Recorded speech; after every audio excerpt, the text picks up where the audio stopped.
Hi everyone, welcome to our video on electrical safety. Today we will delve into the fundamental principles of electricity, identify the potential hazards and risks associated with its use, and explore effective control measures to keep you and your team safe. At its core, electricity is the flow of electrons through a conductor. Consider a simple circuit. When you connect a battery to a light bulb, electricity flows in one direction, causing the filament to heat up and emit light. Breaking this circuit stops the flow immediately. To work safely, we must understand the three basic parameters of an electrical system. Voltage, V, the electrical driving force or pressure.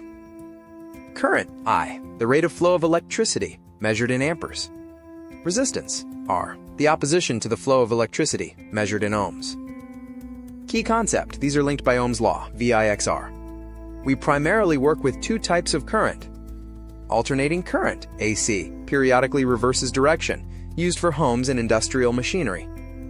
Direct current, DC, flows in one direction, used for electronics, electric vehicles, and renewable energy systems like solar panels. Note, AC frequency, measured in hertz, varies by region. Electricity is essential, but dangerous if mishandled.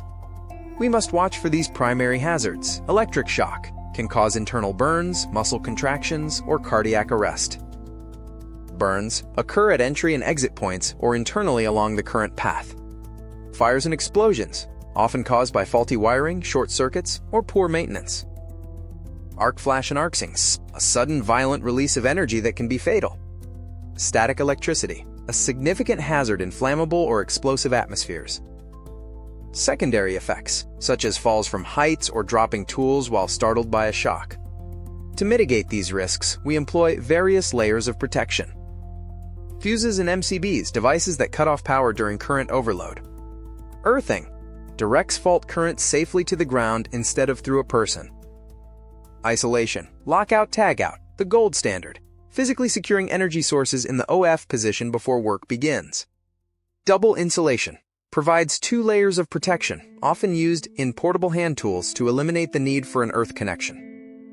Residual current devices, RCDs, detects current imbalances and shuts off power instantly. Reduced low voltage systems, using lower voltages in high-risk areas to minimize injury potential. Safety is not just about equipment, it is about behavior and protocol. In conclusion, electrical safety is a shared responsibility.